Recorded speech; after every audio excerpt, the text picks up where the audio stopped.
بسم اللہ الرحمن الرحیم۔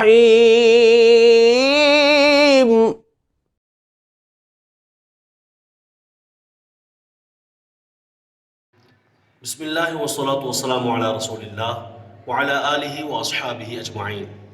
محترم سامعین و ناظرین، میسج آف اسلام کی طرف سے آپ کا میزبان محمد وسیم قادری حاضر ہے۔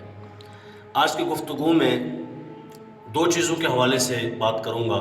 ایک تو یہ کہ جہاں بہت ساری بیماریاں آج کے اس معاشرے میں جنم لے رہی ہیں، وہاں ایک بیماری آنکھوں کی بینائی کی بھی ہے کہ جب بندہ نابینا ہونا شروع ہو جاتا ہے اور بصارت کم ہونا شروع ہو جاتی ہے، تو آپ نے دیکھا ہے کہ جیسے میں نے بھی چشمہ پہنا ہے، لوگ چشمہ پہنتے ہیں اور آہستہ آہستہ کئی مرتبہ دیکھا ہے، میرا ایک دوست ہے، میرا جاننے والا ہے جس کی آنکھیں بالکل جو ہے ان کی بصارت کم ہو گئی ہے۔ لیکن اس کے لیے ایک قرآنی نسخہ آپ کی بارگاہ میں عرض کرتا ہوں۔ انشاءاللہ عز و جل جو بندہ اس نسخے کو پراپر اپنائے گا اور مستقل طور پر اپنائے گا، انشاءاللہ ضرور بضرور اسے آنکھوں کی بصارت جو ہے اس میں اضافہ ہوگا اور آنکھوں کی بصارت میں کمی نہیں ہوگی انشاءاللہ عز و جل۔ اگر چشمے لگے ہیں تو بھلے لگے رہیں، لگائیں، وہ بھی ظاہر ہے کہ ایک علاج ہے، لیکن قرآنی علاج ظاہر ہے چشمے اور اینک کے علاج سے زیادہ مضبوط، توانا، طاقتور ہے۔ لیکن یہ اس کے لیے ہے جو مومن ہے۔ وَنُنَزِّلُ مِنَ الْقُرْآنِ مَا هُوَ شِفَاءٌ وَرَحْمَةٌ لِّلْمُؤْمِنِينَ وَلَا يَزِيدُ الظَّالِمِينَ إِلَّا خَسَارًا۔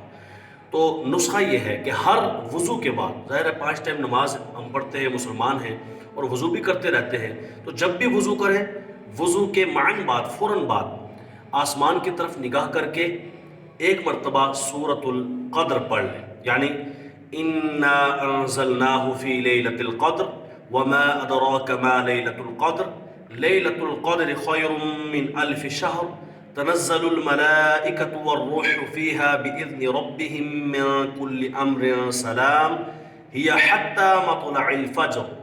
بسم اللہ کے ساتھ اول آخر ایک مرتبہ درود شریف پڑھ لیں اور یہ سورہ مبارکہ ہر وضو کے بعد پڑھنا معمول بنا لیں۔ انشاءاللہ عز و جل اللہ کی رحمت پر بھروسہ کرتے ہوئے آپ سے عرض کرتا ہوں، اور آزمودہ نسخہ ہے، آپ کی آنکھوں کی بینائی ٹھیک ہونا شروع ہو جائے گی انشاءاللہ عز و جل۔ کم از کم آپ کی آنکھوں کی بینائی میں مزید کمی نہیں آئے گی اور آپ کی آنکھیں تیز دیکھنا شروع ہو جائیں گی۔ دوسرا آج کل زیادہ مسئلہ چلا آ رہا ہے ہمارے جگر کا پرابلمز، جگر میں تلی بڑھ گئی ہے، جگر کا یہ مسئلہ، جگر کا یہ مسئلہ، جگر ختم ہو گیا ہے، ہر جگہ آپ کو سننے میں آیا ہوگا۔ لیکن آئیے قرآنی نسخہ، رحمانی نسخہ آپ کی بارگاہ میں عرض کرتا ہوں۔ سورہ رحمان کی آیت نمبر 78 ہے، تبارک اسم ربک ذی الجلال والاکرام۔ یہ آیہ کریمہ ہے، اس کو 21 مرتبہ پڑھ کر پانی پر دم کریں، اور جو جگر کی بیماری میں مبتلا ہے، چاہے جگر میں درد ہو یا کسی بھی جگر کی بیماری میں مبتلا ہو، 21 مرتبہ یہ آیہ مبارکہ پڑھ کر پانی پر دم کر کے اسے پلا دیں۔ چند مرتبہ کے عمل سے جگر کا درد اور دیگر بیماریوں سے اللہ تعالیٰ نجات عطا فرما دے گا۔